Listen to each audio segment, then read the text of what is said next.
Assalamualaikum warahmatullahi wabarakatuh. Kita hari ini masuk ke pertemuan ketiga mata kuliah biostatistik. Hari ini kita akan belajar tentang 3 hal, yaitu yang pertama tentang data penelitian, yang kedua desain penelitian, dan yang ketiga skala pengukuran.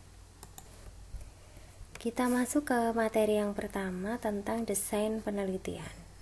Desain penelitian terbagi menjadi 2. Yang pertama adalah observasional dan yang kedua yang disebut dengan intervensional atau sering kita sebut dengan eksperimental. Untuk desain penelitian observasional yang termasuk di dalamnya yaitu yang pertama adalah laporan kasus dan seri kasus, yang kedua studi cross-seksional, yang ketiga studi kasus kontrol, dan yang keempat studi kohort.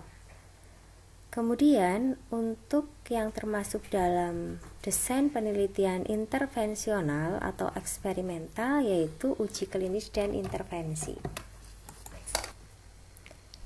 Ya, kita masuk ke desain observasional yang pertama yaitu laporan kasus dan seri kasus. Jadi kalau laporan kasus dan seri kasus ini banyak yang tidak menganggap sebagai suatu penelitian. Apa alasannya? Alasannya laporan kasus dan seri kasus ini tidak bisa menilai hubungan sebab akibat. Selanjutnya, yang kedua adalah yang termasuk dalam desain observasional yaitu studi cross-seksional. Pada studi cross-seksional, peneliti melakukan pengukuran variabel pada saat tertentu. Tiap subjek hanya diobservasi sebanyak 1 kali dan pengukuran subjek dilakukan saat itu juga. Jadi peneliti tidak melakukan tindak lanjut terhadap pengukuran yang dilakukan. Contoh judul penelitian deskriptif dari studi cross-seksional yaitu presentase bayi yang mendapat ASI eksklusif di Kelurahan Leduk. Jadi peneliti bertujuan mengetahui berapa persentase bayi yang mendapat ASI eksklusif di Kelurahan Leduk pada saat tertentu. Kemudian contoh judul penelitian analitik yaitu beda proporsi pemberian ASI eksklusif pada berbagai tingkat pendidikan ibu. Jadi peneliti bertujuan mengetahui beda proporsi pemberian ASI eksklusif pada berbagai tingkat pendidikan ibu yang bisa dibagi menjadi misalnya tingkat pendidikan dasar, tingkat pendidikan menengah, dan tingkat pendidikan tinggi. Kemudian yang ketiga yang termasuk dalam desain observasional yaitu studi kasus kontrol atau case control. Pada studi case control ini pengukuran variabel bebas dan terikat tidak dilakukan pada saat yang sama. Jadi pada studi case control ini dilakukan identifikasi subjek atau kasus yang terkena penyakit atau efek kemudian ditelusur secara retrospektif. Jadi ditelusur ke belakang ada tidaknya faktor resiko yang diduga berperan. Misalkan pada penyakit TBC, peneliti mengambil beberapa kasus pasien dengan penyakit TBC, kemudian ditelusur ke belakang dari pasien tersebut ada tidaknya faktor resiko yang diduga berperan. Misalkan dari seberapa sering pasien tersebut merokok. Kemudian yang keempat adalah studi kohort. Kalau studi kohort yang diidentifikasi lebih dulu adalah faktor resikonya. Kemudian diikuti secara prospektif selama periode tertentu untuk menentukan terjadi atau tidaknya efek. Misalkan kebalikannya yang tadi, jadi bapak-bapak yang merokok diikuti secara prospektif ke depan, misalkan dalam beberapa tahun kemudian ya, misalkan 5 atau 10 tahun. Nah, dilihat ada atau tidaknya efek dari merokok tersebut, misalkan akan menyebabkan penyakit TBC. Selanjutnya adalah desain penelitian intervensional atau eksperimental, yang termasuk di dalamnya yaitu penelitian klinis, laboratorium, dan lapangan. Jadi contohnya misalkan penelitian di laboratorium menggunakan media tikus putih, atau penelitian di rumah sakit. Jadi misalkan meneliti ibu bersalin, bagaimana cara mengurangi nyeri pada ibu bersalin, misalkan dengan menggunakan terapi musik atau terapi relaksasi nafas dalam atau aromaterapi atau terapi murotal. Selanjutnya kita masuk ke data penelitian.